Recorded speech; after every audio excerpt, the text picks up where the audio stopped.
Imagine a world where AI decides your job, your finances, even who you fall in love with. Sounds like science fiction. But the race to build those machines is already reshaping our reality. In the next 10 minutes, or however long your attention holds, picture the global contest not as a battle of armies, but as a quiet, relentless sprint for bytes, talent, data, and compute that will determine who writes the rules for the next century.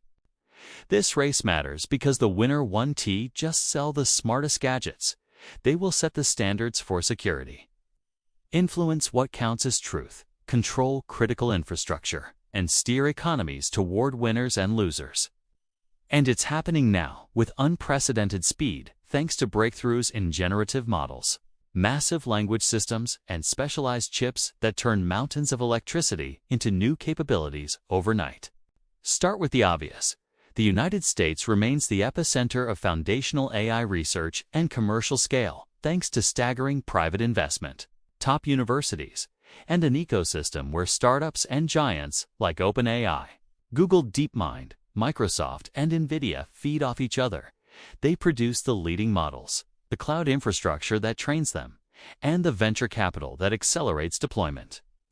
But don't be fooled into thinking it's a one-horse race, because China is sprinting with a national strategy that aligns government, academia, and companies such as Baidu, Tencent, Alibaba, SenseTime, and Huawei into a coordinated push. They trade off massive population-scale datasets, permissive data collection, and state-directed funding to close gaps in applications from facial recognition to autonomous logistics.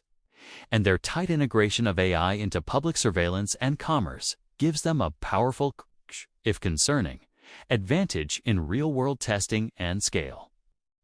Meanwhile, the European Union is carving a different lane, perhaps not the fastest to produce the flashiest models, but leading a global conversation on ethical guardrails, regulation, and human-centric design with frameworks that could either restrain or define how AI is used worldwide.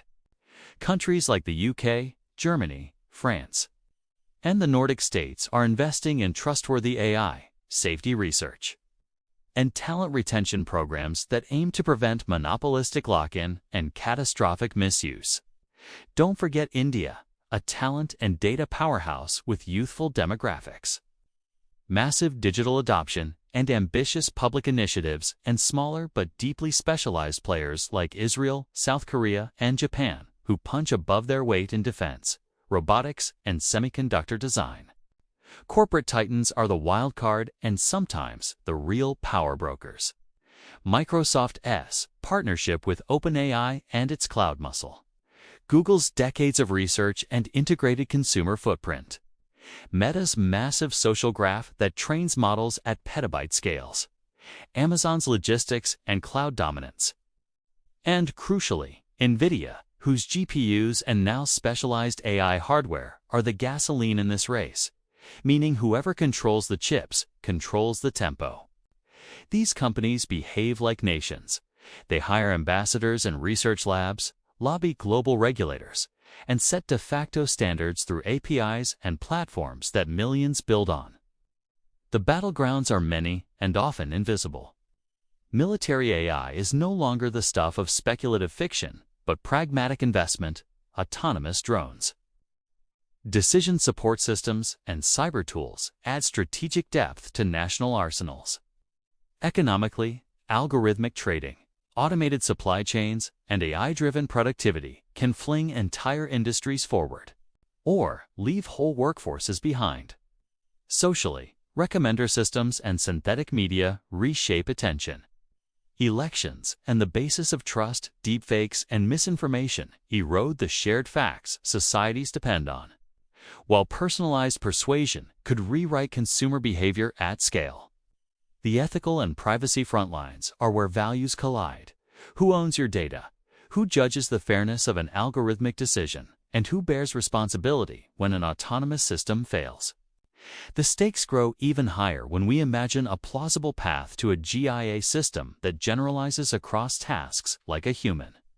Because singular breakthroughs could catapult an actor into strategic superiority so quickly that international norms, export controls, and treaties might not keep pace. What does victory look like, practically? For the winning nation or corporation, it's control of critical infrastructure, dominance in global AI supply chains from chips to talent to data sets, the ability to set interoperability and safety standards, and the political capital to influence global governance. Economically, winners capture new markets and job-creating sectors, while losers risk being relegated to the role of data providers or consumers of imported technology, deepening global inequality. But this is not a zero-sum without nuance. Technological diffusion means capability spread, sometimes disastrously fast, and collaborations on safety research. Open-source tools and shared benchmarks can mitigate concentrated risks if the actors involved choose cooperation over competition. For you, the viewer, the race translates to immediate and personal changes. Jobs will shift, some roles will vanish, many will be augmented, and new careers will arise that never existed 5 years ago. Privacy will be renegotiated as daily services leverage ever more intimate data. The tools that mediate your news. Entertainment and social life will become smarter and potentially more manipulative. But there's opportunity to understanding AI. Basics cultivating flexible skills and advocating for transparent governance are practical steps that can protect livelihoods and civic life. Governments and institutions matter. Transparent procurement robust. AI literacy programs, reskilling initiatives, and international cooperation on safety can blunt worst-case outcomes. But citizens also have power, demanding algorithmic transparency, supporting ethical startups, and voting for policies that balance innovation with human dignity. The technological levers are complex. Compute concentration, who owns the most GPUs? Data lineage, who can legally and technically access the largest, cleanest datasets? Talent pipelines, who trains and retains the brightest minds? And regulatory posture, who enables rapid deployment versus who enforces constraints, all shape the competitive landscape. We must also face uncomfortable trade-offs. State-led surveillance can accelerate AI progress, but at the cost of civil liberties. Aggressive commercialization seeds rapid innovation, but risks monopoly and harm. And rushed pursuit of capability can outstrip safety research, inviting accidents or misuse. Looking ahead, the future may favor those who combine technical excellence with ethical foresight and resilient governance. Nations that invest in domestic chip manufacturing, robust data protection, healthy research ecosystems, and international trust frameworks will be best placed to harness AI's upside while minimizing its harms. So where are we now? It's a contested and dynamic picture. The U.S. leads in foundational research and capital. China in scale and deployment, Europe in regulation, and emerging economies in talent and adoption, and corporate behemoths sit astride these national efforts, amplifying or redirecting them.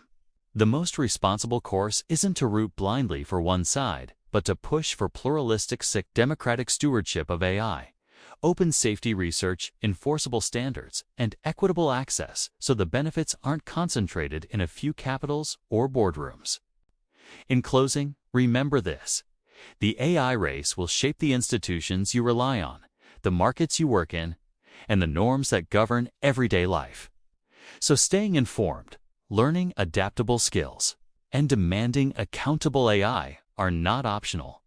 They are how you reclaim agency in a world increasingly designed by algorithms. If you found this overview helpful, hit like, subscribe, and ring the bell to get more deep dives into technology that's changing your life.